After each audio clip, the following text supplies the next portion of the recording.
ఉగాది నాడు పంచాంగం చెప్తారు కదా, ఇక మనసొంటోళ్ళ సంగతి ఇడిచిపెడితే రాజకీయంలో ఉన్నోళ్ళ ముచ్చటైతే చాలా చిత్రంగా ఉంటుంది. లీడర్ల మనసు గెలుచుకోనీకి ఏదేదో చెప్తుంటారు కొందరు పంచాంగ పురోహితులు.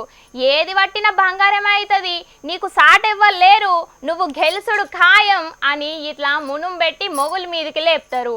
దాంట్లో కొన్ని అయితే ఇంకొన్ని కావు. కానీ మల్కాజ్గిరి నియోజకవర్గం గురించి ఇప్పుడు మేము చెప్పబోయే ముచ్చటైతే ఖచ్చితంగా అవుతుంది. తెలంగాణలో ఉన్న 119 నియోజకవర్గాల్లో ఎవరు గెలుతారని గెలిచేదాకా ఎవ్వలకు తెలియలే. గట్లనే ఇప్పుడు 17 ఎంపీ సీట్లల్లో ఎవరికెన్ని సీట్లు వస్తాయో కూడా ఎవ్వలకు తెలియదు. మాకే ఎక్కువ వస్తాయంటే మాకే ఎక్కువ వస్తాయని ఎవరి కాళ్ళు జబ్బలు అరుచుకుంటున్నారు. కానీ రాష్ట్రంలో ఉన్న 17 నియోజకవర్గాల్లో అన్నిటికంటే మల్కాజ్గిరి మీదనే మస్తు నజరేసిండ్రు 3 పార్టీల లీడర్లు. షెయ్యి పార్టీకి ఎంపీకెంచి సీఎం అయిన రేవంత్ అన్న సిట్టింగ్ జాగా మల్కాజ్గిరి. అటు పువ్వు పార్టీకి కారు పార్టీ కూడా మంచి పతారనే ఉన్నది ఈ నియోజకవర్గంలా. అయితే గీడ గెలిచినోళ్ళు పెద్ద పెద్ద పదవుల్లో కూసుంటారనే సెంటిమెంట్ తోటి గెలవనీకి మస్తుగా ప్రయత్నాలు చేస్తున్నారు 3 పార్టీల లీడర్లు. మల్కాజ్గిరి ఎంపీ నియోజకవర్గం అయినప్పటికెంచి ఇప్పటిదాకా 3 మల్కల ఎలక్షన్లు వచ్చినాయి. 3 గెలిచిండ్లు. వాళ్ళు 3 కూడా పెద్ద పదవులే కొట్టిండ్రు. 2009లో షెయ్యి పార్టీ మీద గెలిచిన survey Satyanarayana sir central minister అయిండు. 2014లో సైకిల్ పార్టీకెంచి గెలిచిన మల్లారెడ్డి సారు కారు పార్టీల షేరికైన ఎంబటే ఎమ్మెల్యేగా గెలిచి మంత్రి అయిండు. ఇక 2019లో షెయ్యి పార్టీకెంచి ఎంపీగా గెలిచిన 2 నెలలకే పీసీసీ పెబ్బ అయిండు రేవంత్ అన్న. అటెన్కల సీదా ముఖ్యమంత్రి కుర్చీలో కూడా కూసున్నాడు. అగ్గో గందుకే మల్కాజ్గిరి సీటు సెంటిమెంట్ అయింది అందరికి. షెయ్యి పార్టీకెంచి సునీతక్క, పువ్వు పార్టీకెంచి ఈటెల సారు, కారు పార్టీకెంచి రాగిడి లక్ష్మారెడ్డి సారు పోటీ చేస్తున్నారు. మరి ఈ ముగ్గురిట్లా ఎవరు గెలుతారో ఎవలకు ఏ పదవి వస్తుందో చూడాలే. పవన్ సారు రాజకీయంలో ఖర్చుడేందో గాని చాలా మందితోటి మాటలు పడుతూనే ఉన్నాడు. పార్టీ పెట్టినప్పటికెంచి చాలా మందే బయటికి పోయినరు. పోయేటోళ్ళు పోయేది పోకుండా షాన్నే మాటలు అనుకుంటా పోతున్నారు. ఇక ఇప్పుడైతే విజయవాడ టికెట్ మీద మస్తుగా ఆశలు పెట్టుకున్న పోతిన మహేష్ అన్న వంత వచ్చింది. సైకిలు పువ్వు పాటితోని పొత్తు వెతుకునుడేందో కానీ 4 సీట్లను త్యాగం చేయాల్సి వచ్చింది జనసేన అని పవన్ సారు. ఇక సొంత అన్నకు కూడా టికెట్ ఇచ్చుకోలేకపోయిండు అని చాలా మంది మాటలు అంటూనే ఉన్నారు. ఇక విజయవాడ వేస్ట్ టికెట్ కోసం ప్రయత్నాలు చేసి నిరాహార దీక్షలు చేసిన పోతిన మహేష్ అన్న ఇవాళ గిలాస పార్టీకి గుడ్ బై చెప్పిండు. నేనైతే రాజీనామాని పంపించాను. పవన్ కళ్యాణ్ గారి దృష్టికి వెళ్తుందా, పార్టీ కార్యాలయానికి వెళ్తుందా కాదు. జనసేన పార్టీయే వాట్సాప్లో నడుస్తుంది. నేను కూడా వాట్సాప్ ద్వారానే పార్టీ వర్గాలకి పంపించాను. జనసేన పార్టీ వాట్సాప్లో నడుచుడేందో కానీ వాట్సాప్లోనే రాజీనామా పంపిండని అంటున్నాడు పోతిని మహేష్ అన్న. ఇక పవన్ సారు స్వార్థ రాజకీయాల కోసమే పనిచేసిండు అని అనుకొచ్చిండు. ఇన్నాళ్ళు ఇటువంటి స్వార్థ రాజకీయ ప్రయోజనాల కోసం పనిచేసే వ్యక్తితో ప్రయాణం చేశామా అని మా మీద మాకే జాలి దయతో పాటు అసహ్యం కూడా వేస్తున్నాయి. మా మీద మాకు అసహ్యం ఎత్తాంది అని మాట్లాడే కాదు, జనసేన పార్టీకి కాలం కూడా చెల్లిందని అనుకొచ్చిండు. జనసేన పార్టీకి కాలం అతి తొందరలోనే చెల్లిపోతుందని. ఇక పువ్వు పార్టీ కోసం పవన్ సారు త్యాగం చేసిన ముచ్చట్ను కూడా తీసిండు.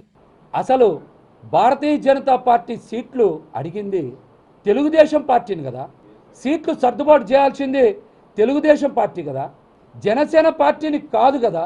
మరి జనసేన పార్టీ ఎందుకు త్యాగం చేయాలి? గెలిచే విజయవాడ వేస్ట్ టికెట్ని ఎందుకు ఇడిచిపెట్టుకున్నారు, దీని వెనుక మతలబ్ ఏంది అని గట్టిగానే అడిగిండు.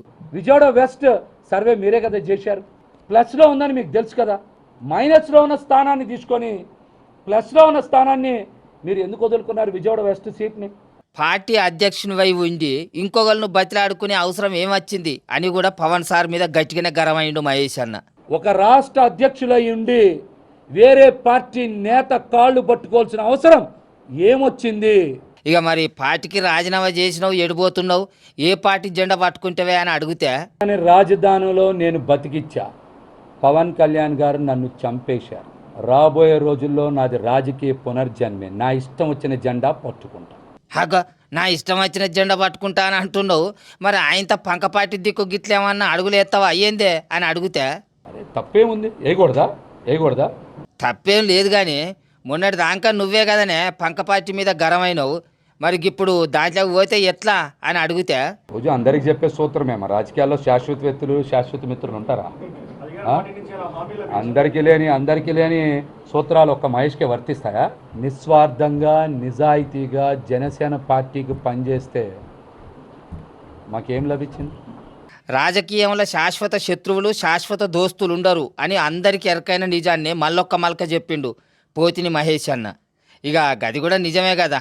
రాజకీయాలంటేనే పదవుల మీద వేసుకునే వంతెనే నాయే.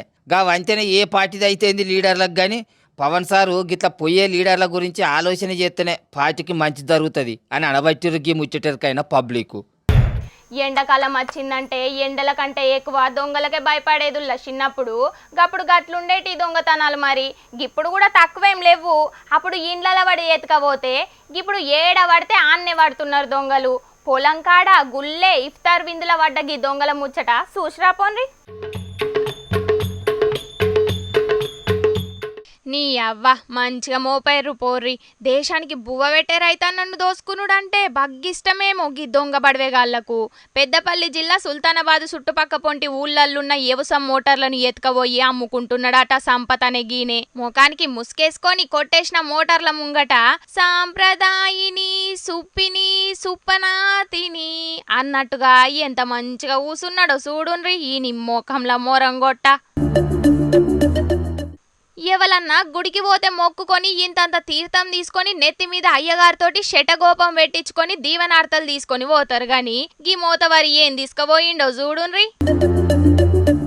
మంచిగా చూడు తల్లి అని మొక్కుకున్నాడో లేకపోతే పోలీసోళ్లకు దొరకకుండా చూడని మొక్కుకున్నాడో గాని ఏలూరు సత్రంపాడులున్న సౌభాగ్యలక్ష్మి గుళ్ళకు పోయి అమ్మవారి మెడలున్న పుస్తెల తాడిని ఎత్తుకొని పోయిండు మాస్క్ వేసుకున్న ముసుగు దొంగ.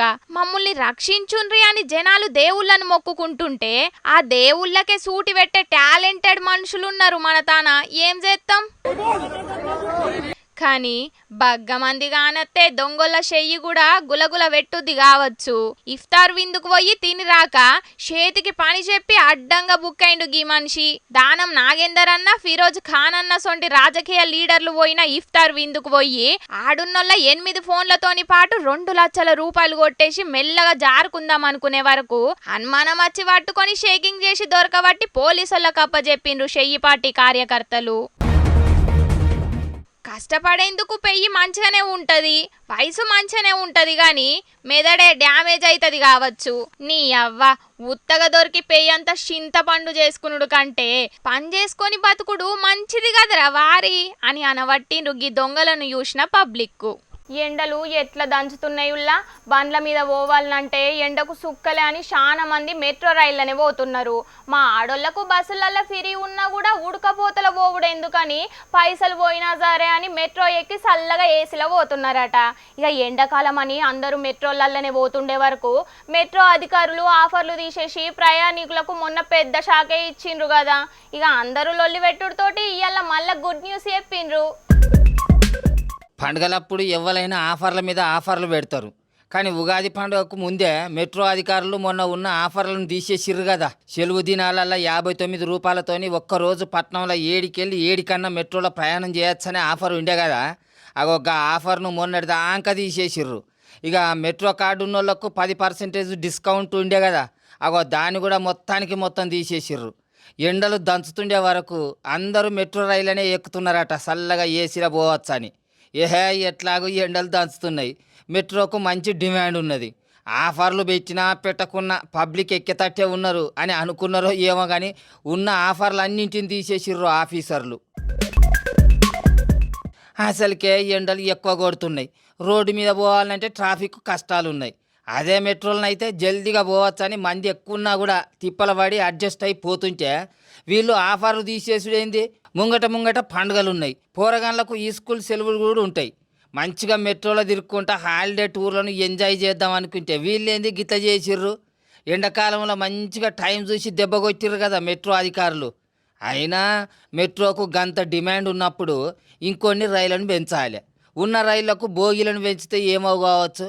గా పని చేయరు కానీ ఆఫర్లు తీసేస్తారు అని అందరూ లొల్లి పెట్టే వరకు ఇవాళ మళ్ళా గుడ్ న్యూస్ చెప్పిర్రు మెట్రో ఆఫీసర్లు. మొన్నటి దాకా తీసేసిన ఆఫర్లను మళ్ళా 6 నెలల పాటు పొడిగించిర్రు. అంటే మొన్నటి దాకా పనిచేయని హాలిడే ఆఫర్ కార్డు 10% డిస్కౌంట్ మళ్ళీ ఇస్తారట. అవి మరి ఇవ్వాల్సిందే. దినం పట్నం మెట్రోలో 5-6 లక్షల మంది కంటే ఎక్కువనే తిరుగుతారు. మరి జనాల కోసం గీంత ఆఫర్లు పెట్టకపోతే ఎట్లా చెప్పుర్రి? మీకు ఎప్పటి లెక్కన ఇయ్యాల సుతం మీకోసం కొన్ని లిల్లిపుట్టు వార్తలు పట్టుకొచ్చిన, మరి అవి సుతం చూడండి.